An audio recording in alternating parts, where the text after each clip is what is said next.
देश भर में मजदूरों के आक्रोश के बीच नीमच में ट्रेड यूनियनों के संयुक्त मोर्चा और संयुक्त किसान मोर्चा ने शुक्रवार को कलेक्टर कार्यालय पर मोदी सरकार की नीतियों के खिलाफ जोरदार प्रदर्शन किया। प्रदर्शनकारियों ने राष्ट्रपति द्रौपदी मुर्मू के नाम ज्ञापन डिप्टी कलेक्टर पराग जैन को सौंपा। ज्ञापन का वाचन किशोर जबेरिया ने किया। मोर्चा ने आरोप लगाया कि सरकार ने 21 नवंबर 2025 को बिना किसी चर्चा के 4 श्रम संहिताओं को अधिसूचित कर मजदूरों के वेतन, सुरक्षा और यूनियन अधिकारों पर सीधे हमले किए हैं। साथ ही भारत ब्रिटेन CETA समझौता को देश की खाद्य सुरक्षा, स्वास्थ्य सेवाओं और आर्थिक आत्मनिर्भरता के लिए गंभीर खतरा बताया गया। प्रदर्शनकारियों ने कहा कि किसान मजदूर आज गहरे संकट में है।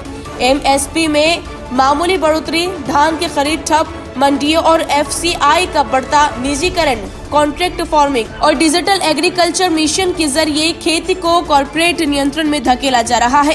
खेती में घाटा और कर्ज बढ़ाने से ग्रामीण युवा पलायन को मजबूर है और मजदूरों पर काम का दबाव लगातार बढ़ रहा है। मोर्चा ने जोर देकर कहा कि 4 श्रम संहिताएं रद्द हो, C2 प्लस 50% फॉर्मूले पर कानूनी MSP, राष्ट्रीय न्यूनतम वेतन 26,000, 10,000 पेंशन, किसानों मजदूरों की पूरी कर्ज माफी, सार्वजनिक उपक्रमों का निजीकरण रोकने, मनरेगा में 200 दिन काम और 700 रुपए मजदूरी तथा भविष्य के सभी व्यापार समझौतों की संसदीय समीक्षा अनिवार्य की जाए।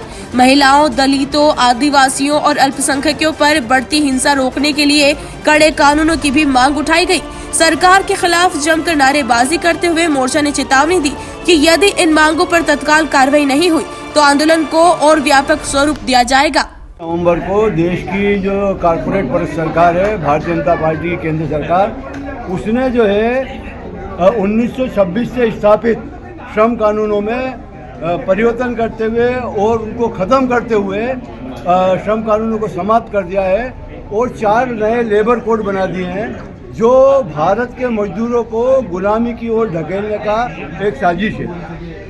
C2 इंटेक सहित देश की 10 बड़ी केंद्रीय ट्रेड यूनियन है, बैंक, बीमा, BSNL और योजना कर्मी जिसमें आशा, उषा, आंगनवाड़ी, मतदान, भोजन और नल जल चालक सहित जितने भी संगठन हैं, उन संगठनों ने तय किया है कि ये जो श्रम संहिता जब तक सरकार वापस नहीं लेती है तब तक जो है हम लोग इस आंदोलन को जारी रखेंगे और इसके लिए हमको कैसी भी कुर्बानी देनी पड़े वो कुर्बानी जो है हम लोग जो है देंगे।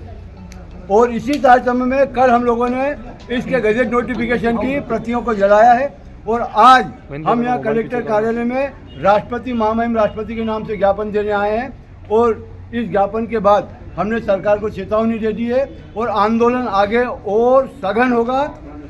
देश की विभिन्न राजधानियों का जो राज्य है उनकी राजधानियों का घेराव किया जाएगा और अंत में देश की राजधानी दिल्ली का घेराव किया जाएगा। सर, किनकी ओर से ज्ञापन दिया गया? देखिए, ये संयुक्त ट्रेड यूनियन मोर्चा है और संयुक्त किसान मोर्चा है। उसके लेटर हेड पे पूरे देश में प्रत्येक जिले में आज ज्ञापन दिए जा रहे हैं। इसी तारतम्य में यहाँ ज्ञापन दिया।